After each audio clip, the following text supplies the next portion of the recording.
पैसा नहीं लगा है, अपने लिए पैसा सब है खर्चा। उसके लिए, अपने लिए सब पैसा है लेकिन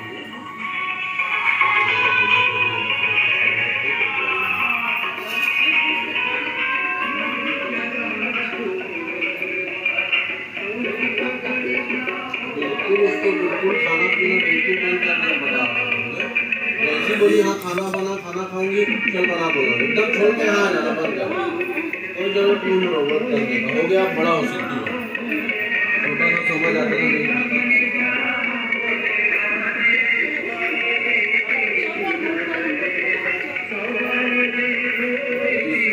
खाना खाना है तुरंत गैस को बंद करके आगे चल जाओ, भैया बना सकते हैं और हम लोग को भी खिला, तुम भी खा।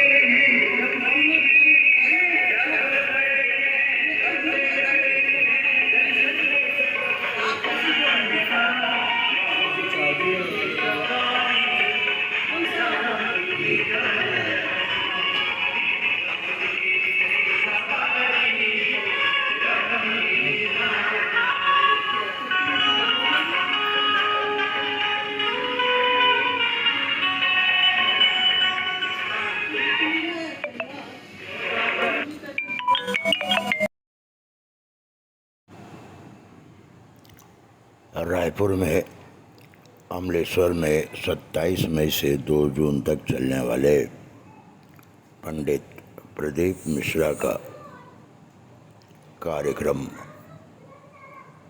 अमलेश्वर में निरंतर चल रहा है। रायपुर एवं आसपास के क्षेत्रों से काफ़ी संख्या में श्रद्धालु भक्तजन उपस्थित हो रहे हैं।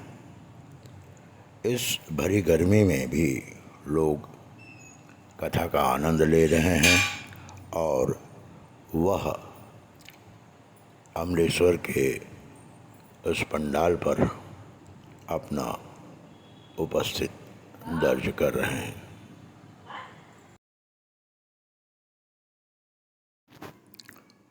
एक प्रेस वार्ता में पंडित मिश्रा ने हमें बताया, धर्मांतरण, प्रेम विवाह, लव जिहाद और नक्सलवाद पर उन्होंने चर्चा की।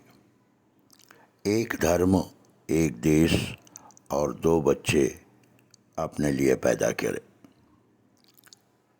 पंडित मिश्रा ने प्रेस वार्ता पर प्रेस से बात करते हुए अपनी बातों को जिसको छत्तीसगढ़ की काशी कहा जाता है, यहाँ 7 दिवसीय श्री शिव महापुराण की कथा समर्पण चल रही है और जैसा काशी में महत्व है वैसा कि वैसा ही महत्व यहाँ खारू नदी का वर्णन किया गया। यहाँ आटकेश्वर महादेव स्वयं विराजमान हैं और कथा करवाने वाले भी वही हैं और कथा करने वाले भी वही हैं। तो आज आप सभी के बीच में मिलने का ये मौका मिला। आपके जो भी कुछ थोड़े बहुत प्रश्न हैं जी महाराज, अक्सर आप कहते हैं कि भगवान शिव जी के मंदिर जाएं और उसके साथ ही पूजा पाठ और सफाई करें। तो प्राचीन काल से ही मुगलों के द्वारा हमारे प्राचीन मंदिर है उनके कब्जे में, तो क्या इस मंदिर को वापस हमें पाने के लिए इसका कुछ आप प्रयास कर सकते हैं? देखिए, जिन मंदिरों में ताले लगे हैं उनको खुलवाने का तो प्रयास कर रहे हैं और आने वाला समय बाबा ने चाहा तो ऐसा होगा कि धीरे धीरे जो मंदिर बंद पड़े हुए हैं या आपने कहा कि मुगलों के कब्जे में है या वो खोल नहीं पा रहे हैं या छोड़ नहीं पा रहे हैं, धीरे धीरे सारे मंदिर खुल जाएंगे और स्वयं शंकर अपने आप ही काम करेंगे और स्वयं शिव ही कार्यकर्ता के रूप में उस मंदिर को खोलेंगे। पंडित जी, निरंतर पिछले कई सालों से कई महात्माओं की कथा चल रही है और लगातार धर्म के प्रचार को लेकर के बातें हो रही, चर्चाएँ। बस जितनी चर्चाएं हो रही हैं उतनी ही धर्मांतरण और तमाम तरह के मामले बढ़ रहे हैं। इसका कारण क्या है? अगर धर्म प्रचार हो रहा है तो ये सारी चीज़ें रुक जानी चाहिए। देखिए,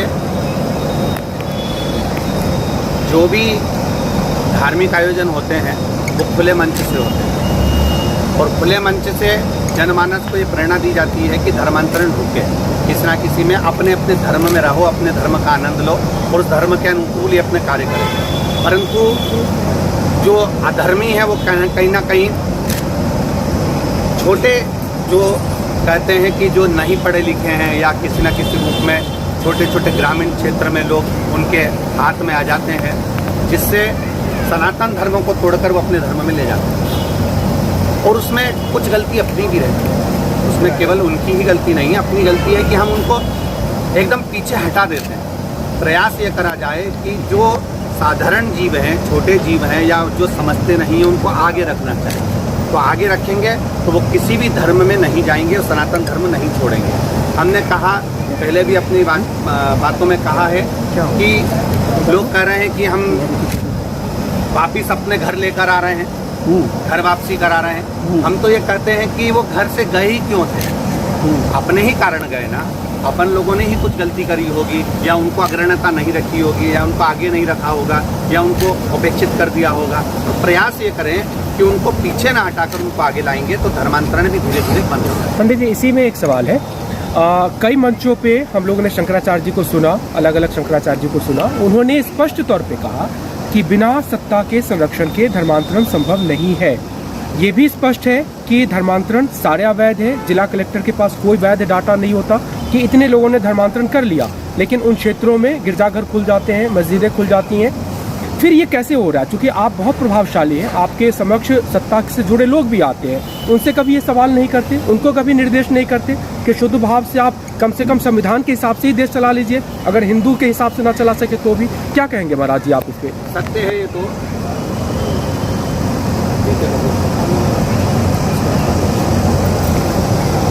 ये बिल्कुल सत्य है। धर्मांतरण का लेखा जोखा आपने जैसे कहा कि सरकार के पास होता है कि नहीं होता है, ये पक्का नहीं है। पर प्रयास ये नहीं कि सरकार भी नहीं करती, प्रयास वो भी करती है कि सब अपने अपने धर्म में आनंद से रहें।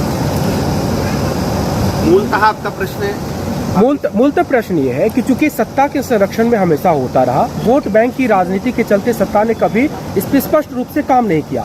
चूंकि आपके पास सत्ता से जुड़े तमाम प्रभावशाली लोग आते हैं, कभी उनसे प्रश्न कर लीजिए, कभी उनको निर्देश दे दीजिए कि आप संविधान के हिसाब से ही चला लें, तो ये रुक जाएगा। बिल्कुल सत्य है।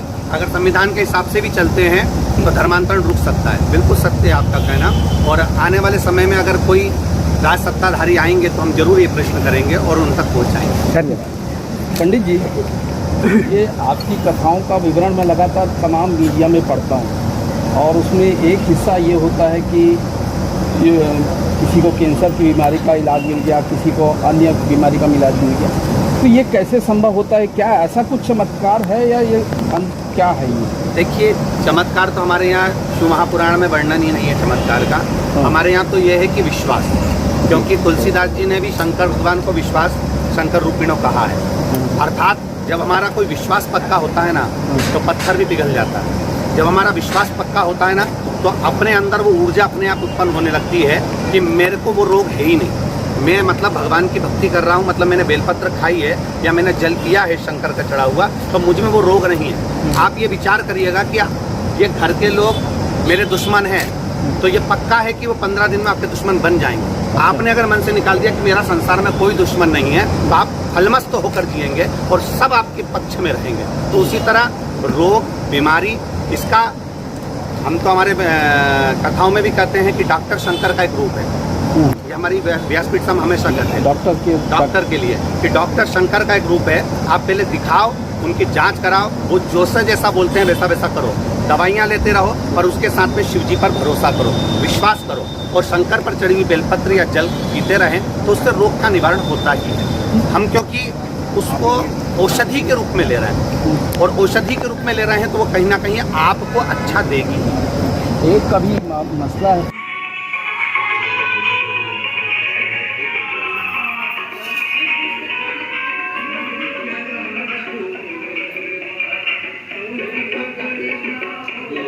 बिल्कुल खाना पीना बिल्कुल बंद करना बता रहा हूँ। ऐसी बोली हाँ खाना खाऊंगी, चल बना बोला, एकदम छोड़ के हाँ जाना बंद कर। तो जरूर पूर्ण रोबोट करने का हो गया, बड़ा हो सकती है। छोटा सा समझ आता है